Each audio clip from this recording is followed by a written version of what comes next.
If you thought NFL press conferences were boring, think again. Tonight, a rookie quarterback didn't whisper, didn't dodge, didn't hide. Shedeur Sanders walked into Soldier Field's media room after a humiliating loss and lit a match. 3 interceptions, a blown game plan, and a silence that snapped in front of live cameras. This is Spill News, where secrets explode before your eyes. Names started flying. Kevin Stefanski, the Browns. And suddenly the internet couldn't believe it, and you won't either. Because what sounded like accountability quickly felt like an accusation wrapped in honesty. Fans leaned forward. Group chats went crazy. One clip, one sentence, and a narrative flipped. Was this leadership or the beginning of a fallout Cleveland wasn't ready for? If you were in this position, rookie, blame, battered, cameras rolling, what would you do? Take the hit or call out the system that put you there? Sources whispered about tension. Blogs screamed about a cracked locker room. Someone even said, "Bro said too much and they got him." We're breaking it all down. The looks, the pauses, the words between the words. Because this wasn't just a bad game. This was a moment that changed everything. The cameras were already rolling before Shedeur Sanders even sat down, and you could feel in the room. That quiet tension that only shows up after something has gone horribly wrong. Soldier Field hadn't just witnessed a loss. It had witnessed a breakdown. A 31-3 humiliation. A rookie quarterback hunted from the first snap. Swallowed by pressure. Swallowed by expectations. Swallowed by a game plan that never seemed to adjust. 3 interceptions hung over the room like smoke, and everyone knew why they were there. Not just to hear what Shedeur would say, but to see if he would flinch. This was supposed to be a learning year. That's what the Browns sold it as. Growth, patience, development. But nothing about that afternoon looked developmental. It looked chaotic. From the opening drive, Chicago's defense smelled blood. The pocket collapsed instantly. Routes took too long to develop. Protection calls were late. And Shedeur, standing back there, looked like a quarterback trying to solve a puzzle while the room was on fire. Every drop back felt like a countdown. 1 Mississippi, 2 Mississippi, sack, hit, hurry, panic, repeat. By halftime, the body language said more than the scoreboard. Linemen arguing on the sideline, receivers shaking their heads, coaches staring at tablets like the answers might suddenly appear if they stare hard enough. And in the middle of it all, Shedeur Sanders, helmet off, breathing heavy, staring into nothing. This wasn't college anymore. This wasn't the place where talent alone could save you. This was the NFL, and it was exposing everything. The first interception came early, a forced throw into coverage after pressure blew up the timing. The second was worse, a miscommunication that turned into an instant momentum swing. The third felt inevitable. The kind of mistake that happens when a quarterback starts pressing because nothing else is working. Each pick chipped away at the illusion that this was just another rough outing. This was spiraling, and the cameras caught all of it. On the other sideline, Caleb Williams looked calm, comfortable, protected. He had time. He had answers. He had a plan that actually made sense. The contrast was brutal. Social media noticed immediately. Comparisons flooded timelines. Screenshots, stats, side-by-side clips. And just like that, the narrative started forming. Not just about Shedeur, but about Cleveland, about decisions, about leadership. When the game finally ended, the boos were scattered but loud enough to sting. Players disappeared into the tunnel. Coaches avoided eye contact. And then came the press conference. This is where most rookies lean on cliches. We'll watch the tape. We'll get better. It's on all of us. The usual, safe, forgettable. But Shedeur didn't do that. He walked in slowly, sat down, adjusted the mic, and looked straight ahead. No notes, no hesitation. When the first question came, asking him to assess his performance, the room expected deflection. Instead, they got honesty. Sharp, direct, almost uncomfortable. He said they lost, so he didn't play good, period. No excuses, no qualifiers, just ownership. That moment mattered more than any throw he missed. Because while the stat line screamed failure, his response screamed something else entirely: accountability. And it instantly created a contrast no one could ignore. Because earlier that afternoon, Kevin Stefanski had already spoken, and his words told a very different story. Stefanski talked about progress, about flashes, about growth in practice, about how young quarterbacks go through ups and downs. He spoke calmly, professionally, carefully choosing language designed to soften the blow. But in doing so, he created distance. Distance from the fans, distance from reality, distance from the quarterback who had just taken every hit. And that's where the tension started. Not on the field, but in the messaging. Because Shedeur wasn't talking about growth. He wasn't talking about development curves. He was talking about losing, about failing, about not being good enough that day. And Browns fans noticed. They noticed that the youngest person in the building sounded like the adult in the room. Questions kept coming about protection, about the offensive line, about drop passes, about the game plan. Every opportunity to redirect blame was there, and every time, Shedeur chose not to take it. He acknowledged the chaos without hiding behind it. He spoke about teammates with respect. He refused to throw anyone under the bus, even when doing so would have been easy. When asked about a drop pass that turned into an interception, he shut it down immediately. Drops happen. He said he wasn't going to kick someone while they're down. That answer landed heavy, because it wasn't just about football. It was about trust, about leadership, about how locker rooms fracture or hold together in moments like this. Outside that room, the internet was already spinning. Clips were being cut. Headlines were being written. Some praised his maturity. Others questioned whether this was a subtle shot at the coaching staff. Was he just being accountable, or was he quietly calling out a broken system? The ambiguity made it explode, because the most dangerous statements are the ones that sound reasonable. Behind the scenes, sources whisper about tension that had been building for weeks, about late adjustments that never came, about protections that didn't change even as pressure piled up, about a rookie quarterback being asked to execute concepts better suited for a veteran with time to breathe. None of it confirmed, all of it believable. By the time Shedeur left the podium, the damage was done, not just to the scoreboard, but to the illusion of unity. Because when a rookie sounds more grounded than the staff guiding him, people start asking uncomfortable questions about who's really leading, about who's really learning, about who's really listening. And as the room emptied, one thing became clear. This wasn't just another bad game to forget. This was the beginning of something, a crack, a line drawn, and whatever came next was going to test everyone involved in ways they weren't ready for, because the silence was broken and the story was just getting started. The shift happened almost instantly. Within minutes of that press conference clip hitting, social media, the tone changed. This wasn't being framed as rookie takes accountability after tough loss. It was being framed as something sharper, something messier. Blogs didn't wait for context. They never do. Headlines started hinting. Is Shedeur calling out Stefanski? QB says what coaches won't. Cracks forming in Cleveland. And just like that, a single honest answer turned into a full-blown controversy. Anonymous team sources began popping up everywhere. One claimed the offensive staff had refused to adjust protections despite repeated pressure looks from Chicago. Another suggested there was frustration brewing in the quarterback room weeks before this game even happened. No names, no confirmation, just enough smoke to make people believe there had to be fire. Because in the NFL, silence is interpreted as guilt, and vague answers are treated like admissions. Then came the breakdown videos. Former players, film guys, podcast hosts freezing frames and drawing circles on screens. Look here, free rusher. Look there, slot, blitz not picked up. On multiple plays, Shedeur had less than 2 seconds before someone was in his face. The commentary turned sarcastic fast, because nothing says rookie development like asking him to play quarterback and escape artist at the same time. That line alone got clipped and reposted thousands of times.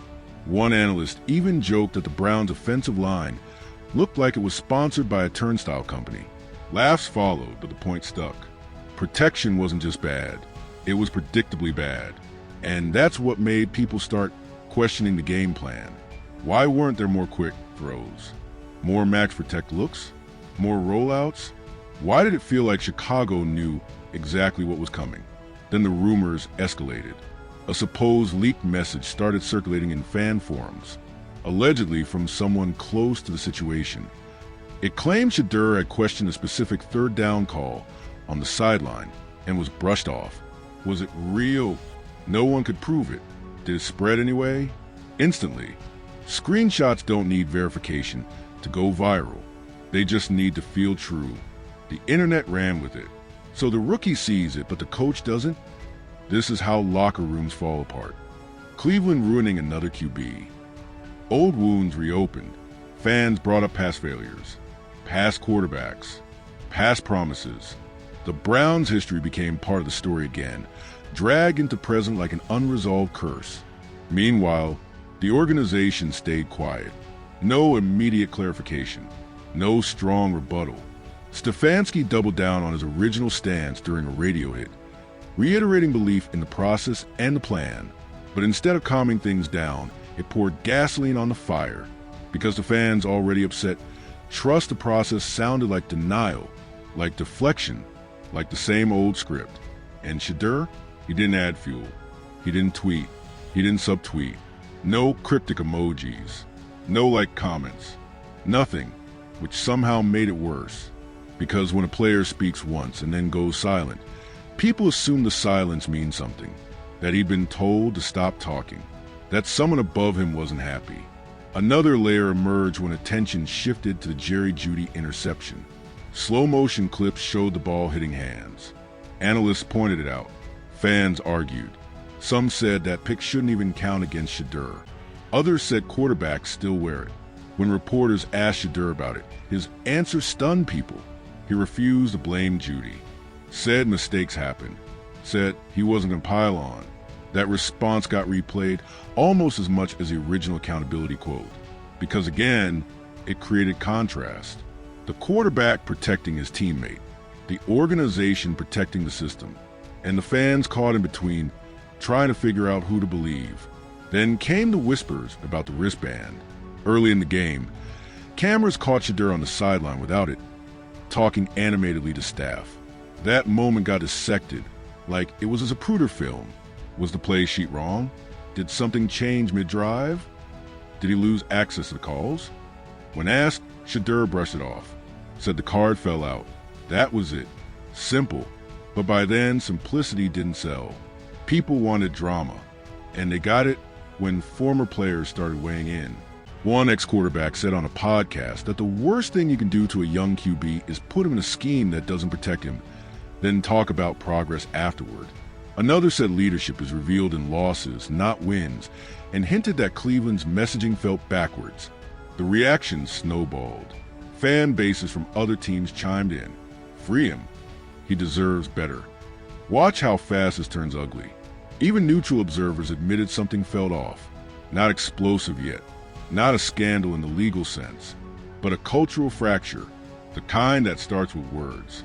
By midweek, national shows picked it up, not as breaking news, but as a conversation. Accountability versus optics. Honesty versus protection. One host asked bluntly, when the rookie sounds more real than the coach, who do players actually listen to? Another joked, somebody tell Cleveland this isn't a corporate quarterly meeting. Behind closed doors, according to yet another unnamed source, meetings were tense. Film sessions quiet. Coaches talking more than usual. Players listening but not reacting. Again, nothing confirmed. But tension doesn't need confirmation to be felt. It just needs repetition. And just when it seemed like the story might cool off, another name entered the conversation. Not a player, not a coach, someone upstairs. Someone whose influence isn't on the sideline, but is felt everywhere else. A reminder that in the NFL, decisions aren't just made on Sundays. And whatever this was becoming, it was bigger than one bad game. The aftermath didn't explode the way scandals usually do.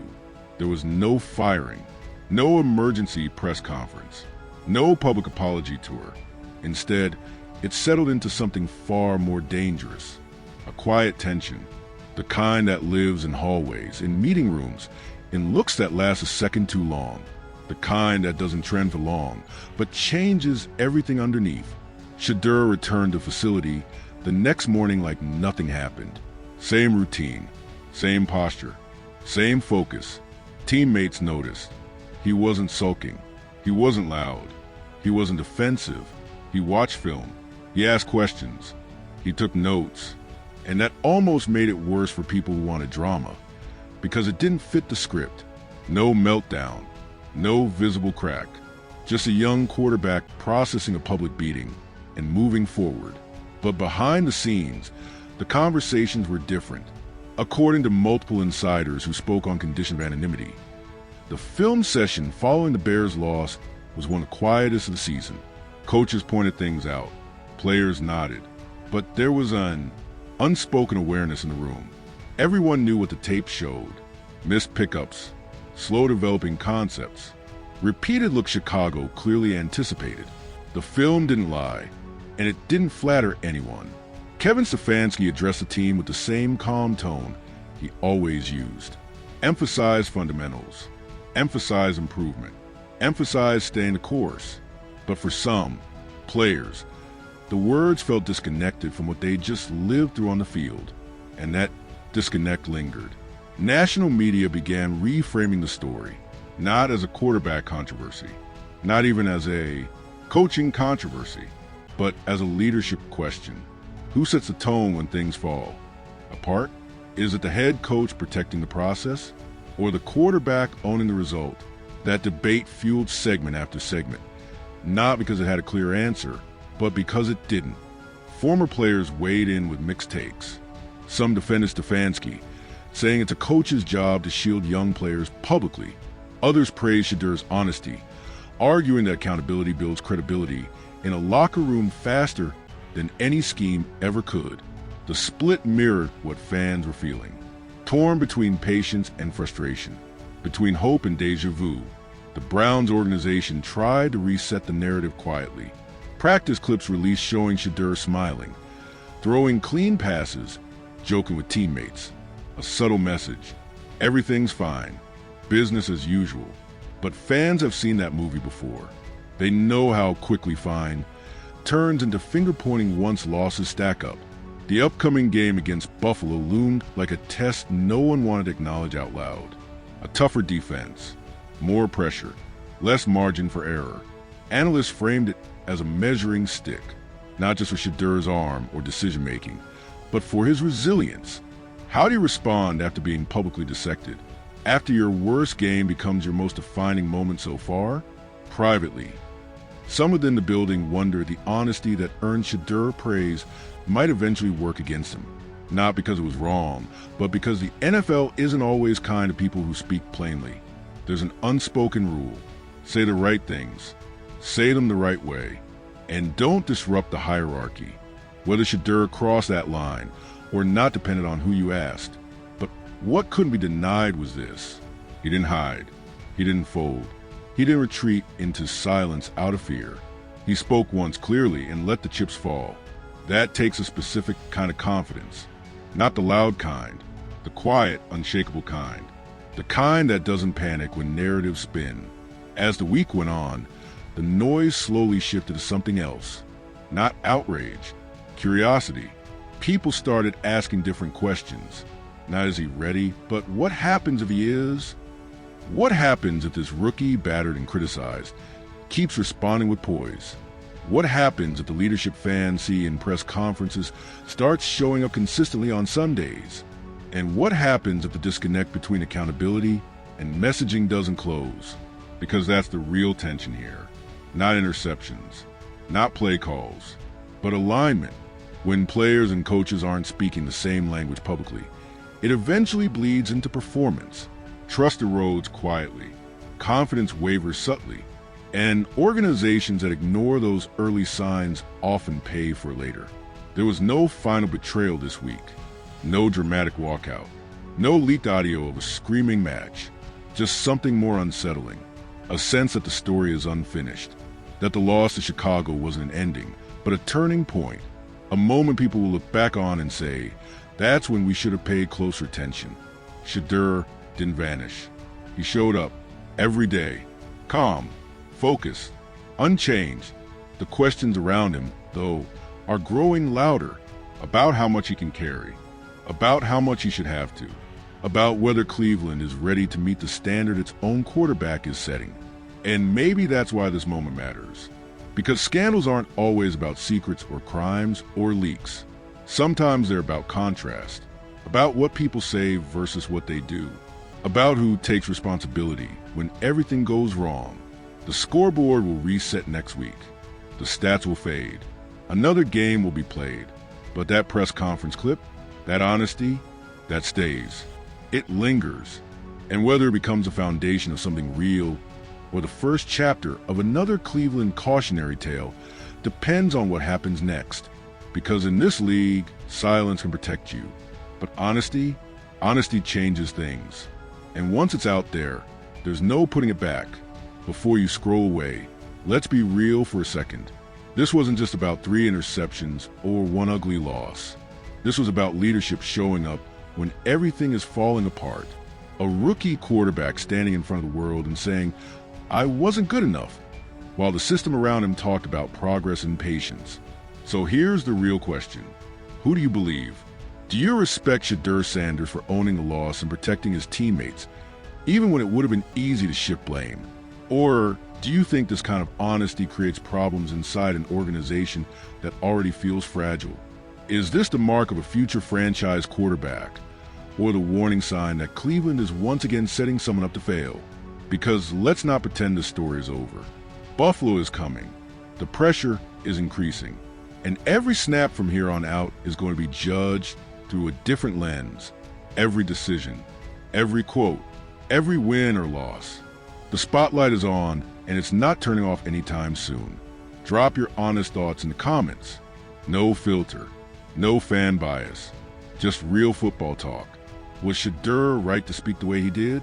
Should coaches be more transparent after losses like this? And what does accountability really look like in the NFL when everything goes wrong? If you want real breakdowns, real tension, and stories that don't stop at the surface, hit that like button. Subscribe to the channel so you don't miss what comes next, because trust me, this situation is far from settled.